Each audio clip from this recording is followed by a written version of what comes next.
New Year's Eve in the city centre felt like a postcard come to life, heavy snowflakes, twinkling fairy lights, and thousands of people rushing toward their loved ones. I stood by the old clock in the square, huddling into my coat. Exactly 20 years ago, right here, two 18-year-old boys leaving for different countries made a joking vow, let's meet here at midnight in 20 years if life ever gets too complicated. I didn't actually expect him. My life wasn't complicated, it was successful, loud, and full to the brim with business. I had come here out of habit, for a fleeting second of nostalgia. Suddenly, I noticed a man trying to light a cigarette, shielding the flame from the wind with his palm cupped like a little boat, the exact same gesture my best friend Max used to make. Squinting his eyes in that peculiar way, "Max?" My voice wavered. The man turned around. His face was gaunt, his beard streaked with grey, but his eyes were the same. "Andrei?" He froze, and the lighter slipped from his hands into the snow.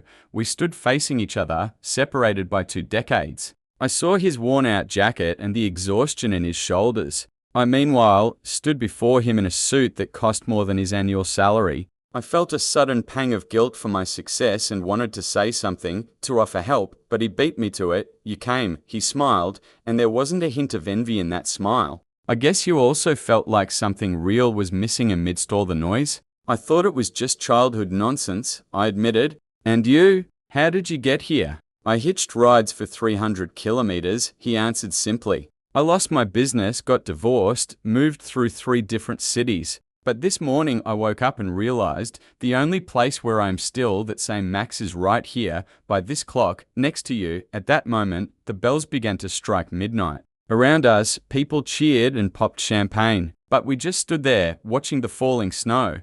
I realized then I hadn't come here for nostalgia. I came because, despite all my millions and achievements, I had lost that kid who knew how to laugh sincerely and believe in miracles. My success was just a stage set, but Max, who had lost everything, had kept the most important thing, loyalty to a promise. "Happy New Year, my friend," I said, reaching out my hand. "To a new world," he replied, gripping my hand firmly.